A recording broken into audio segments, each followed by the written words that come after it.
1장 12절입니다.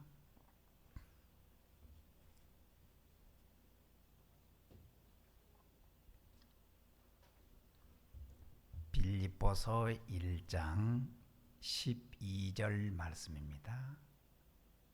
합독합니다. 형제들아, 내가 당한 일이 도리어 복음 전파에 진전이 될 줄을 너희가 알기를 원하노라. 아멘. 이렇게 또 예배 드릴 수 있는 것이 당연한 게 아니라 하나님의 은혜입니다. 은혜 아니고는 설 수가 없습니다. 추운 날씨에도 주 앞에 나와 예배드리는 여러분, 주의 이름으로 축복합니다. 그 인생은 그가 세운 목적만큼의 의미를 가진다고 합니다. 그 귀한 목적을 가졌다면 그만큼 귀한 존재가 되는 것입니다. 목적이 천한 생각을 가졌다면 그만큼 천한 존재가 되고 맙니다. 이 사도 바울은 철저하게 복음 전파의 목적을 가진 사람입니다. 갈라디아서 1장을 보면 하나님께서 나를 이방인의 사도가 되게 하시기 위해 어머니의 태로부터 택정하였다 그랬어요. 쉽게 말하면 사도 바울은 복음을 전하기 위해서 태어난 팔자다 그런 얘기예요.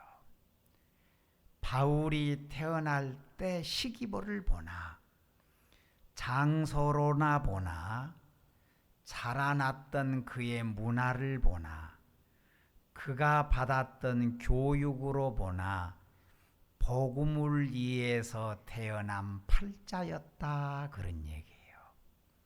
복음을 전하지 아니하면 화가 미칠 정도였고, 여러분, 우리가 한 번 생애의 목적을 정했으면 그 목적을 두고 함께 기도하기를 소망합니다. 다니엘은 어느 곳에 있든지 예루살렘 쪽을 향해서 창문을 열어놓고 하루에 3번씩 기도하는 것, 이것이 절대로 부도나는 법이 없었습니다. 목적이었습니다. 한 번 목적을 정하고 이루어질 수 있다면 어떤 고난도 좋다, 훈련으로 받아들이고 무엇이든지 참아낼 수 있다, 이런 생각을 가진 사람은 건강한 마음입니다. 그리고 마침내 모든 것이 합력하여 선을 이루어내게 될 줄 믿습니다. 사도 바울은 복음을 위해서 나는 세상에 태어난 팔자였다, 확실히 믿었고, 그리고 내 몸에서 그리스도가 존귀히 되게 하려 하나니라고 하며 살았습니다.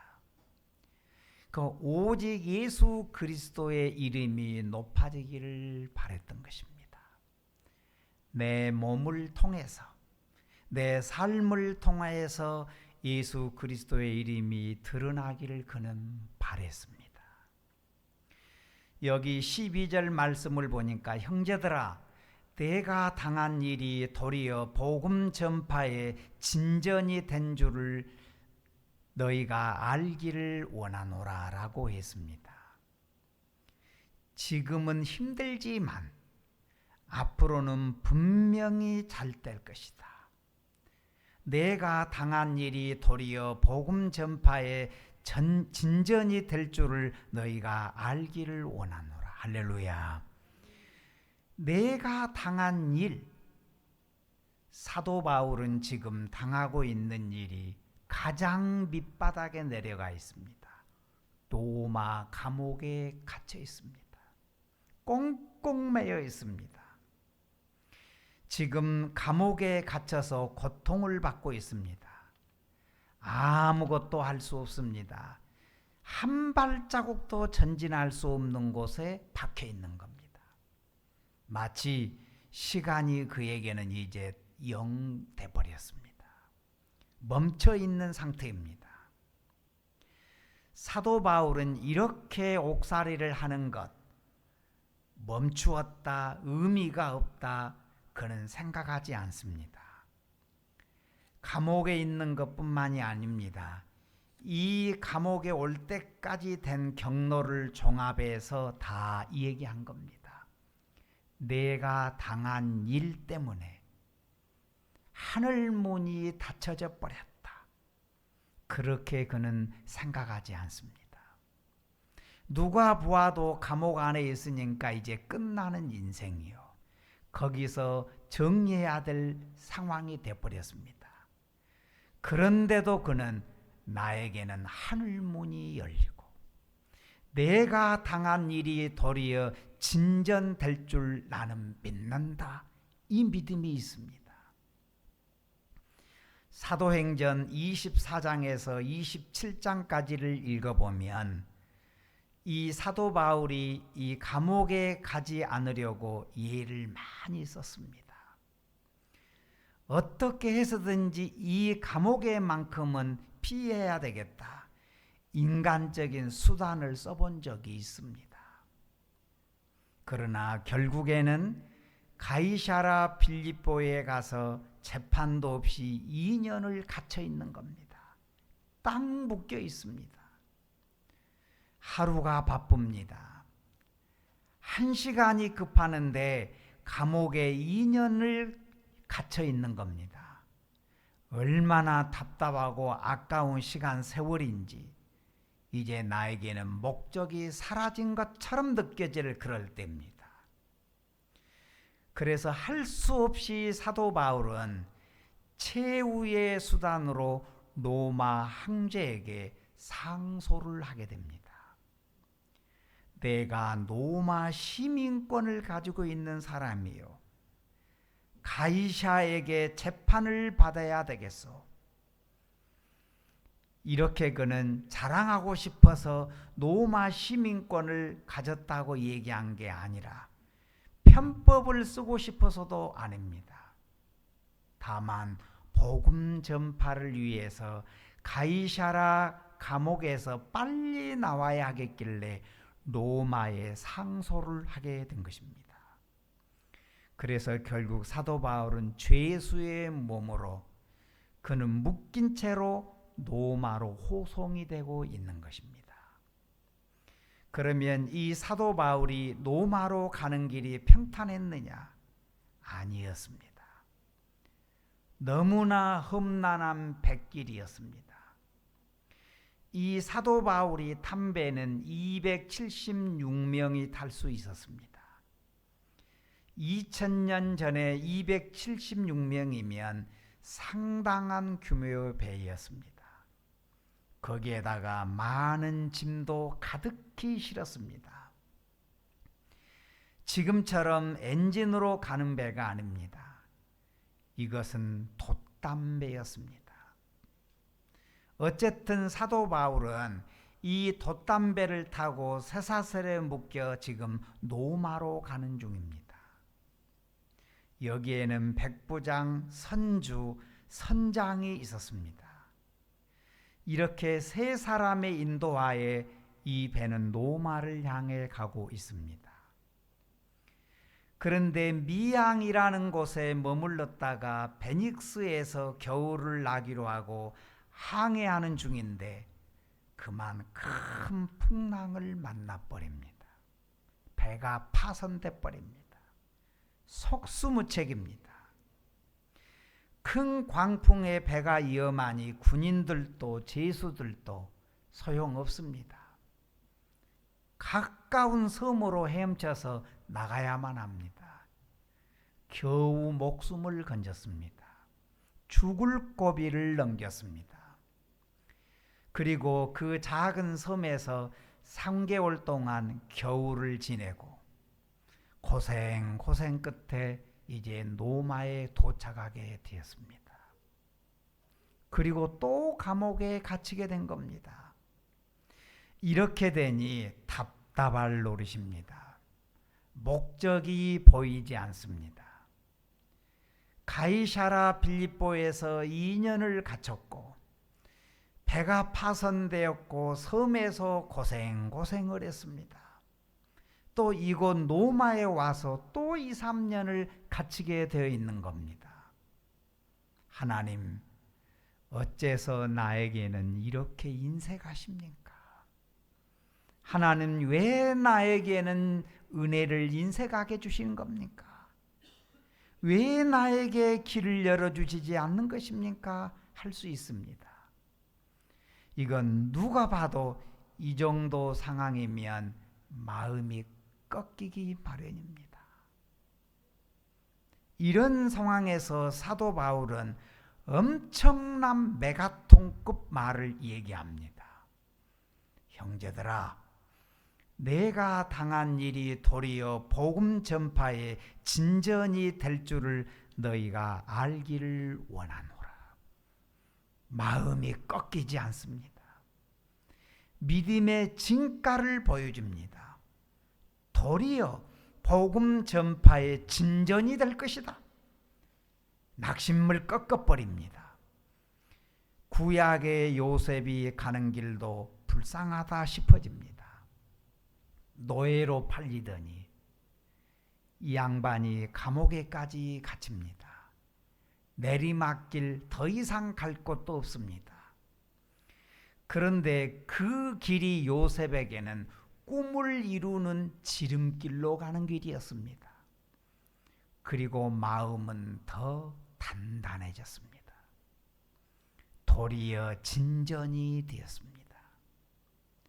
여러분, 하나님의 나라는, 하나님 나라의 안에 있는 여러분은 모든 것이 합해서 더 좋아질 줄 믿습니다. 도리어 진전이 된다. 이 진전이라고 하는 얘기는 나무를 찍어가면서 진전하는 것입니다. 군인들이 싸움터에 나가 싸울 때 나온 얘기인데 나무가 빽빽하게 서 있는 겁니다. 목적지가 보이지 않습니다. 앞이 보이지 않습니다. 한 발자국도 내디딜 수가 없습니다. 나무가 너무 빽빽한 밀림지대, 이 나무를 찍어가면서 장애물을 제거해 가면서 한 걸음씩 한 걸음씩 나아가는 것입니다. 이것을 진전이라고 얘기합니다. 사도 바울은 나의 당한 일이 복음의 문을 닫는 것이 아니라 오히려 문을 활짝 여는 시간들이다. 절대로 낙심하지 않았습니다. 마음을 꺾지 말자. 갈라디아서 6장 9절에 우리가 선을 행하되 낙심하지 말지니 피곤하지 아니하면 때가 이름에 거두리로다. 할렐루야. 반드시 진전되리라. 로마서 8장 28절에는 우리가 알거니와 하나님을 사랑하는 자 곧 그의 뜻대로 부르심을 입은 자들에게는 모든 것이 합력하여 선을 이루느니라. 여러분, 복음의 역사를 위해서 하나님은 한 가지도 헛되이 버리는 일이 없습니다. 결국에 가서 보면 내가 당한 일이 도리어 복음 전파의 진전이 되는 줄을 너희가 알기를 원하노라. 지금 내가 당하고 있는 이 고난이, 이 아픔이, 이 슬픔이 도리어 더 잘 되는 하나님 앞에 역사가 나타나게 될 줄로 믿습니다. 닫힌 것 같지만 열릴 것입니다. 끝나는 것 같지만 시작이 될 것입니다.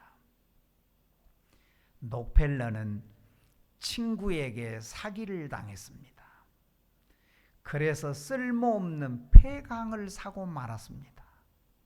다 해먹고 쓸모없는 폐강을 친구가 록펠러에게 팔아넘겼습니다. 록펠러는 거지 될 뻔했습니다. 여기서 그 인생이 완전히 부도날 뻔했습니다. 그런데 놀랍게도 이 쓸모없는 폐강이다 생각했는데 이 폐강이 놀랍게도 석유가 가득 차 있는 흑진주였습니다. 기름이 콸콸 쏟아 나왔습니다. 녹펠레가 너무너무 감격해서 하나님 앞에 무릎을 꿇었습니다. 하나님, 나에게 웬 은혜입니까? 하나님, 나에게 웬 은혜입니까? 이 놀라운 축복을 주셨는데 나는 앞으로 무엇을 해야 되겠습니까? 하나님 앞에 감격이고 눈물을 흘렸습니다. 전환점이 되었습니다.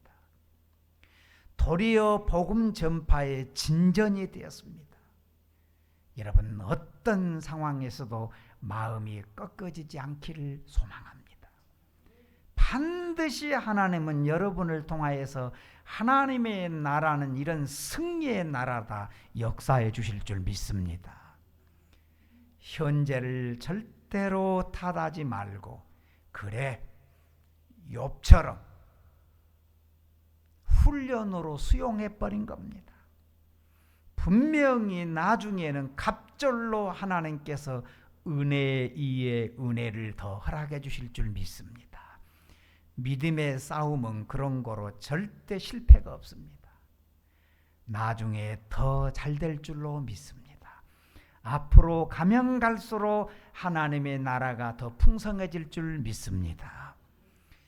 시편 18편 29절을 보면 내가 주를 의뢰하고 적군을 향해 달리며 내 하나님을 의지하고 담을 뛰어넘는 나이다 그랬습니다. 장애물을 뛰어넘는 겁니다. 반드시 축복의 인생으로 하나님은 지켜주실 줄 믿습니다. 사사기서 14장을 보면 삼손이 나옵니다.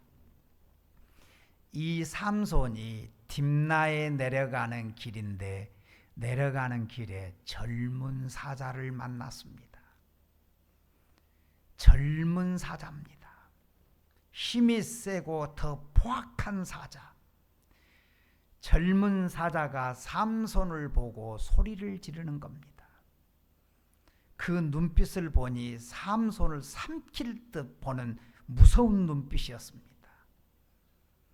삼손이 딥나에 내려가다가 큰 위기를 닥쳤습니다. 젊은 사자를 만났습니다. 놀라웠게도 하나님의 영이 삼손에게 강하게 임했습니다. 그래서 삼손이 그 사자를 염소 새끼를 찢는 것 같이 찢어버렸습니다. 그리고 딥나로 내려갔습니다. 이를 보고 다시 올라오는 길인데 그 죽었던 사자의 몸에 벌꿀이 맺혀 있는 겁니다. 여러분, 고난을 지나고 나면 반드시 벌꿀과 같은 축복이 올 줄 믿습니다. 기쁨이 돌아오게 될 줄로 믿습니다. 은혜가 함께할 줄로 믿습니다. 삼손도 한때에는 시험을 당했지만 돌아오는 길에는 꿀이 되었습니다. 놀랍습니다.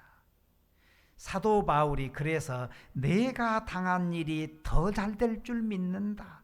전진될 줄 믿는다. 하나님은 모든 것을 합력하여 반드시 선으로 만들어 주실 줄 믿습니다.